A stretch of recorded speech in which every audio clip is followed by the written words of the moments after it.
What if I told you that the city of Hollywood, nightclubs, and endless parties is now home to the largest Muslim population in America? Pause for a second. Let that sink in. Los Angeles, the land of movie stars, palm trees, and wild freedom, has transformed in ways nobody saw coming. Just a few decades ago, Islam here was invisible. Mosques were rare, halal food was hard to find, and most Americans knew little about the faith.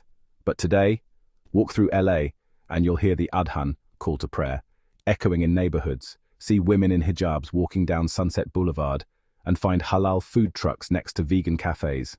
How did this happen? Why is Islam growing faster here than anywhere else in the US? And what does this mean for America's future? This is the story you haven't been told. Picture 1980s Los Angeles, big hair, neon lights, rock and roll. The Sunset Strip was alive with guitar solos and leather jackets, while Venice Beach pulsed with skaters and bodybuilders. Islam? Barely a blip on the radar.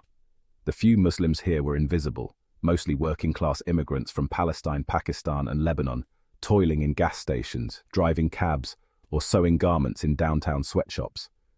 They prayed in cramped apartments, doubling as makeshift mosques, careful not to draw attention. Many American neighbors didn't even know what Ramadan was. Then, everything changed. The Gulf War, 1990-91, sent the first wave, Iraqi refugees, including doctors and professors, who swapped Baghdad's bombed-out streets for LA's sprawling suburbs. After 9/11, another surge.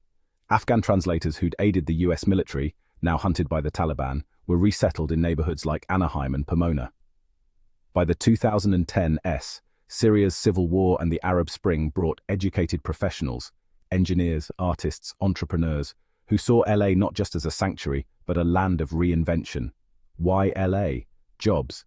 Silicon Beach needed coders. UCLA Medical Center recruited surgeons. Hollywood sought diversity consultants. Diversity. Unlike the Midwest, where a hijab might draw stares, Louisiana had Koreatown, Little Armenia, and Boyle Heights. Assimilation wasn't mandatory. Networks. Early arrivals built halal butcher shops and travel agencies. These became anchors for newer refugees. But this wasn't just about migration stats. A cultural alchemy was at work. Persian tea houses opened next to vegan cafes in Westwood. A Somali mother's food cart in Lymet Park went viral for sambusa wraps. In South Bay, a former punk rocker converted after working alongside Muslim EMTs during the 1992 riots. The turning point. By 2010, the adhan, call to prayer, echoed openly in West Adams. A Yemeni-owned halal burger joint won LA Weekly's Best Late Night Bite. And when a viral video showed Latino gang members protecting a hijabi woman from a racist attacker, it symbolized something profound. Islam wasn't just tolerated in LA anymore, it was becoming part of LA. Yet beneath the surface, tensions simmered. After the 2015 San Bernardino attack, surveillance cameras appeared outside Islamic schools. A proposed mosque in Pomona faced protests, but each challenge sparked mobilization. Muslim lawyers joined ACLU lawsuits, youth organized interfaith iftars, and a coalition of black Muslim rappers and Iranian filmmakers began reshaping the city's narrative. This was no accident. It was a quiet revolution, one that would soon make LA the unlikeliest Islamic hub in America. The Great Migration, how war built a community. Los Angeles became a mosaic of Muslim resilience through waves of displacement. Syrian architects who once rebuilt Aleppo's ancient souks now design minimalist cafes in Silver Lake. Afghan interpreters who dodged Taliban bullets teach Dari at community colleges. But the most transformative group, Iranians after the 1979 revolution, not just refugees, but entrepreneurs who turned Westwood's Tehrangeles into an economic powerhouse. Take the case of Dr. Zara, who fled Tehran with just her medical degree. Today she runs 3 clinics in South Central, serving black and Latino communities.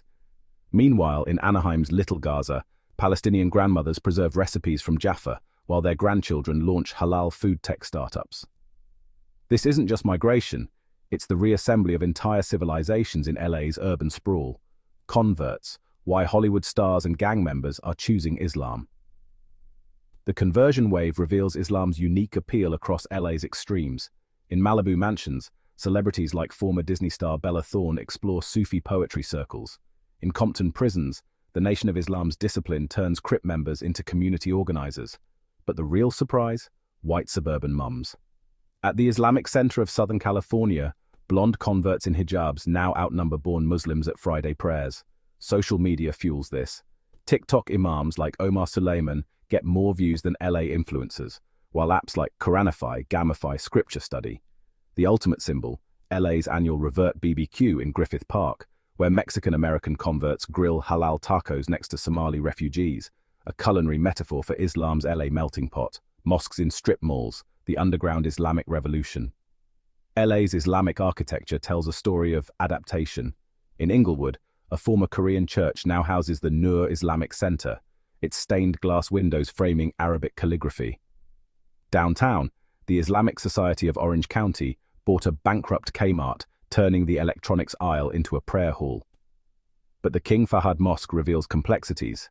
Its Saudi-funded minarets spark debates about foreign influence, even as its food bank feeds 500 homeless weekly. The real innovation? Pop-up mosques during Ramadan. Tech workers pray in WeWork spaces by day, while Uber drivers convert parking garages into night prayer halls. This grassroots flexibility makes LA Islam uniquely American.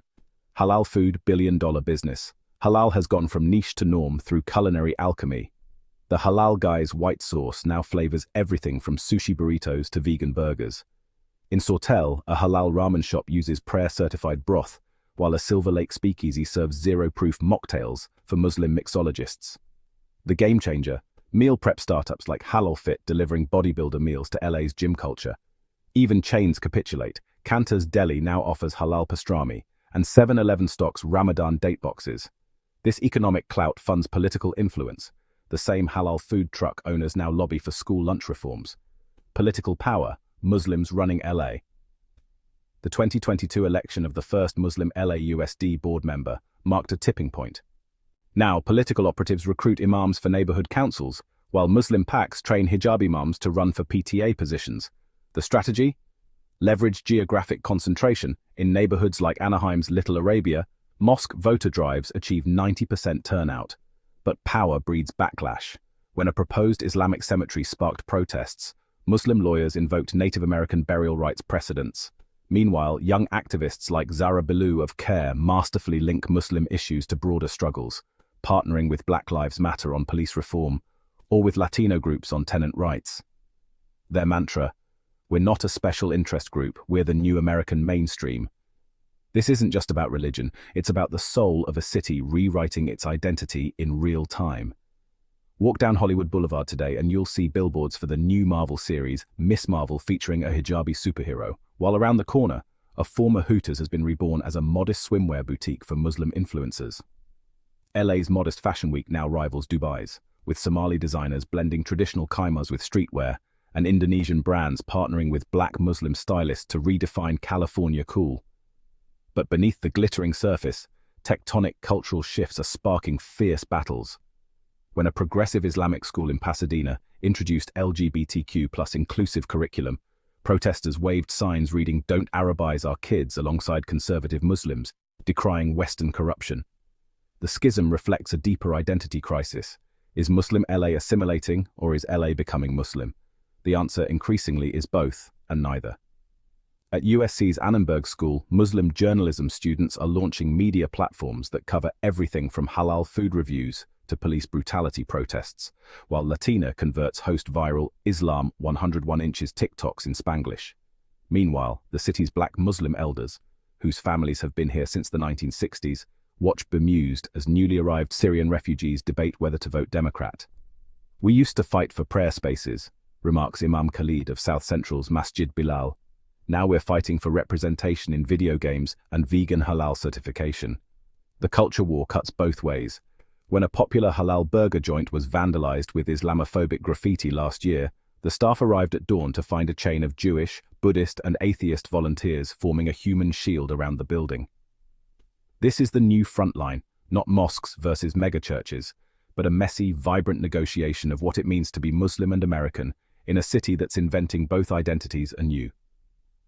As Aisha, the Pakistani-American activist, puts it while organizing a coalition of Muslim drag queens and conservative imams to feed the homeless, "We're not guests in America anymore, we're rewriting the menu." The Saudi influence sparks debate. Are Wahhabi imams dividing Muslims? Malcolm X's legacy still fuels the Black Muslim movement, while young liberals clash with conservative scholars over LGBTQ+ inclusion. An FBI informant's exposure of a mosque funding plot ignited debates on loyalty and surveillance. Will LA become the next Dubai? Probably not. But Islam is now woven into the city's soul. The real question, as America's demographics shift, will this unity last, or will tensions explode? With that said, thanks for watching, and until next time, keep questioning the stories you're told.